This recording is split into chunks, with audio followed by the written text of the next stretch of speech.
Hello दोस्तों, यथार्थ Hindi education classes में आप सभी का स्वागत है। आज की क्लास में हम पढ़ेंगे कुछ महत्वपूर्ण हिंदी साहित्य के बहुविकल्पी प्रश्न जो कि एग्ज़ाम की दृष्टि से काफ़ी इम्पोर्टेंट हैं। हिंदी टीजीटी पीजीटी नेट की परीक्षा के लिए जो भी तैयारी कर रहे हों सभी के लिए एक क्वेश्चन काफ़ी इम्पोर्टेंट है। तो चलिए स्टार्ट करते हैं। पहला प्रश्न है आज का, निम्न में किस रचना में बनारस और आसपास के प्रदेशों की संस्कृति और भाषा पर प्रकाश डाला गया है। यहाँ कुछ रचनाओं के नाम लिखे गए हैं। यहाँ पर किस रचना में बनारस और आसपास के प्रदेशों की संस्कृति और भाषा पर प्रकाश डाला गया है।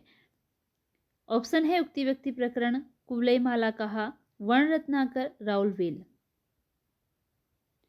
तो चलिए देखते हैं इसका राइट आंसर। राइट आंसर है ऑप्शन ए, उक्ति व्यक्ति प्रकरण। उक्ति व्यक्ति प्रकरण रचना में बनारस और उसके आसपास के क्षेत्रों पर की संस्कृति पर प्रकाश डाला गया है उक्ति व्यक्ति प्रकरण में। अगला प्रश्न है, निम्न में कौन सी रचना फारसी हिंदी शब्दकोश है। यहाँ पर वह रचना बतानी है जो फारसी हिंदी शब्दकोश है। ऑप्शन दिए गए हैं, राइट आंसर बताना है आपको। तो चलिए देखते हैं राइट आंसर। आपने आंसर देख लिया होगा इतनी देर में। तो राइट आंसर है इसके लिए ऑप्शन जी, खालिक बारी। यह खालिक बारी एक ऐसी रचना है जो कि फारसी हिंदी शब्दकोश है, खालिक बारी। अगला प्रश्न है, पृथ्वीराज विजय निम्न में किसकी रचना है। रचना का नाम है पृथ्वीराज विजय। पृथ्वीराज रासु नहीं है, यह है पृथ्वीराज विजय। और इसके लेखक बताने हैं कि कौन है। तो चलिए बढ़ते हैं आंसर की ओर, देखते हैं इसका आंसर क्या होता है। आंसर है ऑप्शन सी, जयानक। पृथ्वीराज विजय जो रचना है इसके लेखक हैं जयानक। अगला प्रश्न है, अमीर खुसरो का नाम था। अमीर खुसरो का वास्तविक नाम बताना है कि अमीर खुसरो का नाम क्या था। ऑप्शन दिए गए हैं आपको इसके लिए। चलिए तो बढ़ते हैं राइट आंसर में। राइट आंसर है इसके लिए ऑप्शन सी, अबुल हसन। अमीर खुसरो का वास्तविक नाम था अबुल हसन। अगला प्रश्न है, विद्यापति पदावली का संपादन निम्न में किसके द्वारा किया गया। विद्यापति पदावली जो रचना है इसका संपादन किसके द्वारा किया गया है इनमें से।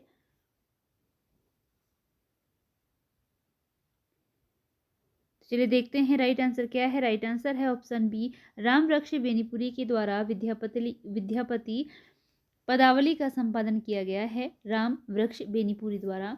अगला प्रश्न है, चंद्रबरदाई को छप्पइयों का राजा निम्न में से किसके द्वारा कहा गया है। तो यहाँ पर एक क्वेश्चन यह भी बन जाता है कि छप्पइयों का राजा किसे कहा जाता है। तो छप्पइयों का राजा कहा जाता है चंद्रबरदाई को। अब इन्हें छप्पइयों का राजा किसके द्वारा कहा गया है यह बताना है आपको इसके लिए। तो चलिए बढ़ते हैं राइट आंसर की ओर, देखते हैं राइट आंसर क्या है। राइट आंसर है ऑप्शन सी, शिव सिंह सेंगर। शिव सिंह सेंगर ने चंद्रबरदाई को छप्पइयों का राजा कहा है। अगला प्रश्न है, विजयपाल रासो की रचना किसके द्वारा की गई है। रचना का नाम है विजयपाल रासो। तो चलिए देखते हैं इसका राइट आंसर क्या होता है। राइट आंसर है ऑप्शन बी, नल्ल सिंह के द्वारा विजयपाल रासो की रचना की गई है। प्राकृत पेंगलम के संकलनकर्ता निम्न में कौन माने जाते हैं।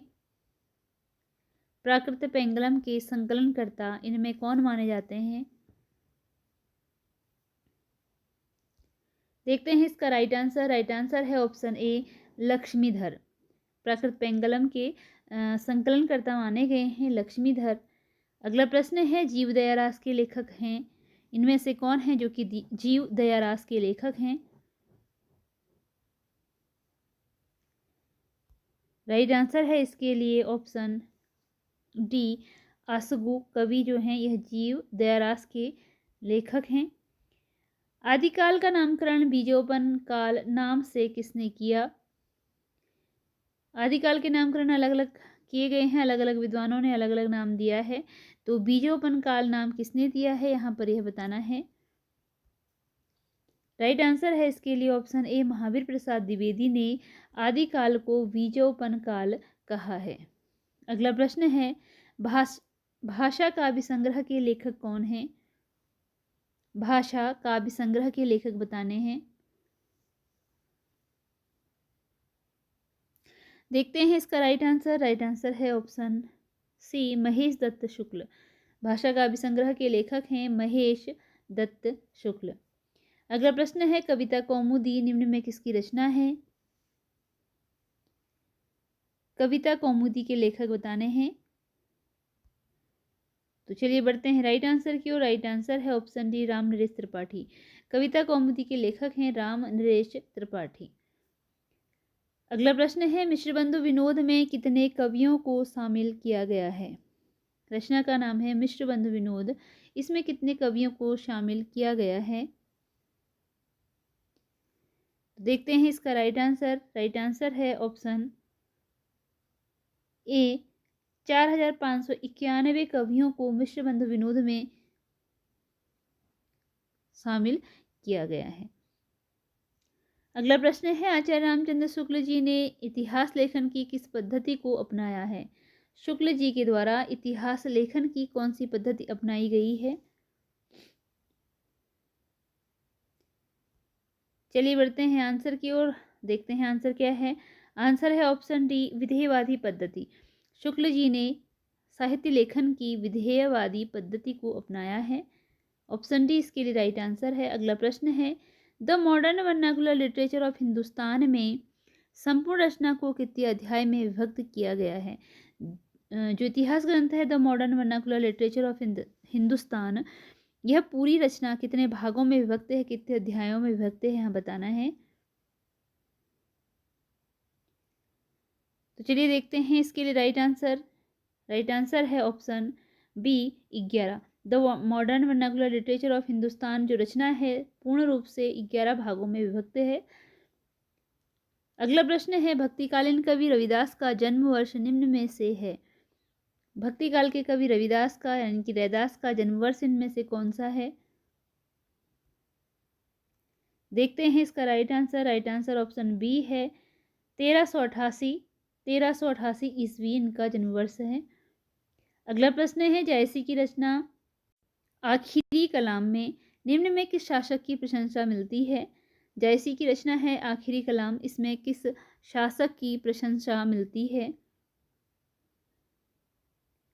राइट आंसर है इसके लिए ऑप्शन ए बाबर। जायसी की रचना आखिरी कलाम में बाबर की प्रशंसा मिलती है। अगला प्रश्न है रामलला नहचू निम्न में किसकी रचना है? रामलला नहचू रचना का नाम है रामलला नहचू, इनमें से किसकी रचना है? तो देखते हैं इसका राइट आंसर। राइट आंसर है ऑप्शन डी तुलसीदास। रामलला नहचू यह रचना है तुलसीदास जी की। अगला प्रश्न है कविता करके तुलसी न लसे कविता लसी पा तुलसी की कला, उपयुक्त पंक्ति तुलसीदास के संबंध में किसके द्वारा कही गई है?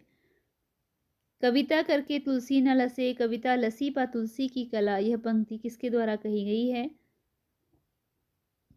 चलिए देखते हैं इसका राइट आंसर। राइट आंसर है ऑप्शन डी अयोध्या सिंह उपाध्याय हरिऔध के द्वारा यह पंक्ति कही गई है। अगला प्रश्न है विद्यापति को जातीय कवि किसने कहा है? किसके द्वारा विद्यापति को जातीय कवि कहा गया है? आंसर दिए गए हैं इसके लिए, ऑप्शन दिए गए हैं। तो चलिए बढ़ते हैं राइट आंसर की ओर। राइट आंसर है इसका ऑप्शन बी बच्चन सिंह। विद्यापति को जातीय कवि कहा गया है बच्चन सिंह के द्वारा। अगला प्रश्न है डिंगल शब्द का सर्वप्रथम प्रयोग निम्न में किस रचना में मिलता है? यहाँ कुछ रचनाओं के नाम दिए गए हैं, इनमें से कौन सी रचना है जिसमें सबसे पहले डिंगल शब्द का प्रयोग हुआ है? तो चलिए देखते हैं इसके लिए राइट आंसर। राइट आंसर क्या है? राइट आंसर है ऑप्शन ए कुकवि सतसई में सबसे पहले डिंगल शब्द का प्रयोग मिलता है। डिंगल शब्द का सबसे पहले प्रयोग मिलता है कुकवि सतसई में। तो इसी के साथ आज की यह वीडियो, यह क्लास यहीं पर एंड होती है। मिलते हैं अगली वीडियो में इसके आगे कुछ प्रश्न लेकर। चैनल पर अगर नए हों तो चैनल को सब्सक्राइब जरूर कीजिएगा। धन्यवाद।